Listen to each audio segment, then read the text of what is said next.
Welcome to the next episode of Steve-O Crypto. I am Steve-O and I love crypto. So you're probably saying today you don't love crypto as much. You looked at your phone sometime this morning, you looked at your account and you saw a huge drop, and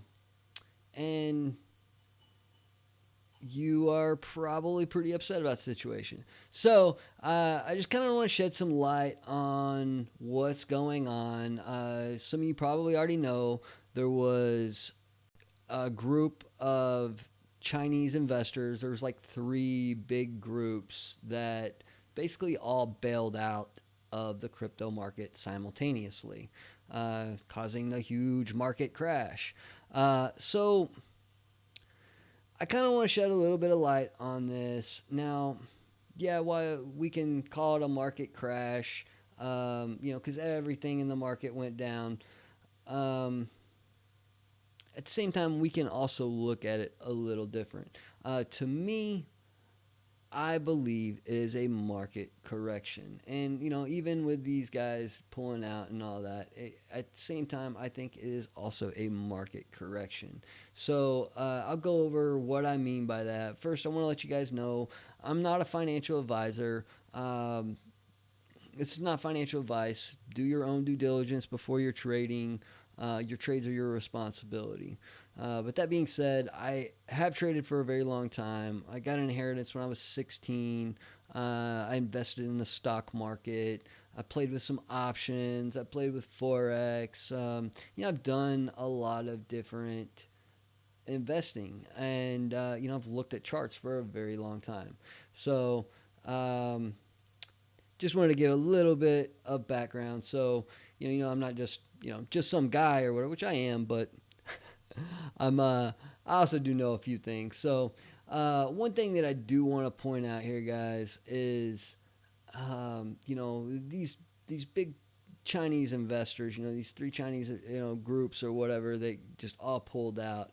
I kind of wanted to show you this table here of these different cryptocurrencies and just, ask you if you see any similarities here. And it's very apparent. We see this huge drop in every single one. We see some mild and then we see a drop. Mild drop, mild drop, mild drop. And the chart's pretty much the same across the board. So, my point is here, guys, that these three big investment groups, you can clearly see what they've done. They have diversified across the board out of every cryptocurrency they could find, at least on here, and they did so percentage wise, with the money that they had, and when they pulled out, I mean we see exactly across the board how they were diversified. So my point is, maybe diversify like the big wigs. And again, that's not financial advice. That's not trading advice. But that's how these guys do it, and that's how they make a lot of money, it seems. So, something to consider. But going back to why I say, this is not a market crash. This is a market correction. I just want to kind of give you guys some perspective, and I'm going to show you guys, a few different charts here. So this chart right here shows it's a weekly BTC USD chart candlestick. So each one of these candlesticks represent 1 week. For those that don't know that, a lot of you guys know this, but a lot of people also just use their phone. They use the line chart that whatever they have is showing them, and they don't really have all this information here. So these are some indicators. I do go over these technical indicators in my technical analysis videos below. I'll post those below. But this is an RSI right here. This is your relative strength index.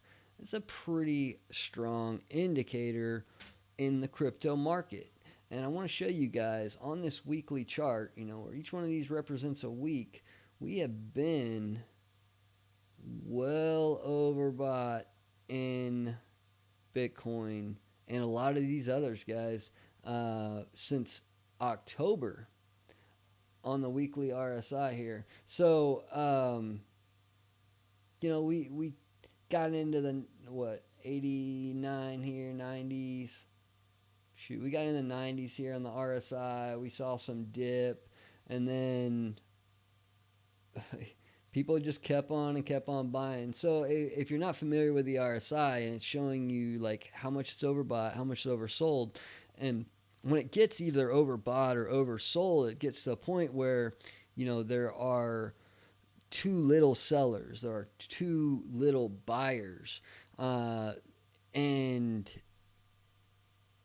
if it gets into either one of these ranges, you start either, super going up super fast or you going down super fast, due to not really anybody wanting to buy it or too many people wanting to buy it and not enough sellers. So when it gets overbought in this range here, like, it eventually has to have some market correction. And then if you look here, that's kind of what we're seeing going on. This is all still within market, like normal market range here. Like, if you're looking at this weekly chart, we're not too far off here. So my point is, yeah, we saw some huge volatility and some huge growth over a really short amount of time. A lot of people hopped into the cryptocurrency market. Well, China just took, advantage of that, and they just pulled out. But I don't think this is the end by any means. Less people now are in the crypto market than were before. But as the crypto market still grows, which it's still going to, guys. I mean, this utility is not going away. The crypto market's not going away, in my opinion. So, yeah, look, guys. I mean, we dropped down here. We hit our Bollinger Band. We started catching some resistance from the Bollinger Band area, and then we started spiking back up from that resistance. Now, if we can come up a little more, I think that there's a chance Bitcoin could start seeing some pop back from that, as people hop out of the other markets, stock market and whatever, and try to hop in while stuff is low. But yeah, we're finally back here in the 45s on the RSI, which is a really good level. I don't think it's just end of the world on the cryptocurrency side. So I just kind of want to give my 2 cents for you guys that are, stressed out and you're worried. It's just normal market fluctuation, guys. This is not, if we saw something dropping well out of these bands and these bands super expanding even more, that would be odd. We're looking at something like a Forex or something like that chart. That would be super odd and that would be super concerning, but that's not really the case here. In the Ethereum chart, we came up, we had our band up here. We've been there for a minute. Again, super high on the RSI. We caught that drop. We've been dropping for a couple weeks now, but that China sell-off, we hit our moving average, guys. We're still above the moving average on Ethereum. So I'm not saying it's not going to continue to drop or it's going to, go up or anything like that. I'm just saying that this is normal market fluctuation. Everything across the board, guys. So that's really all I have for you guys today. I appreciate y'all watching. If you liked the video, if it helped you out, please hit the like button below. Please subscribe. I'll see you guys on the next video. Thanks.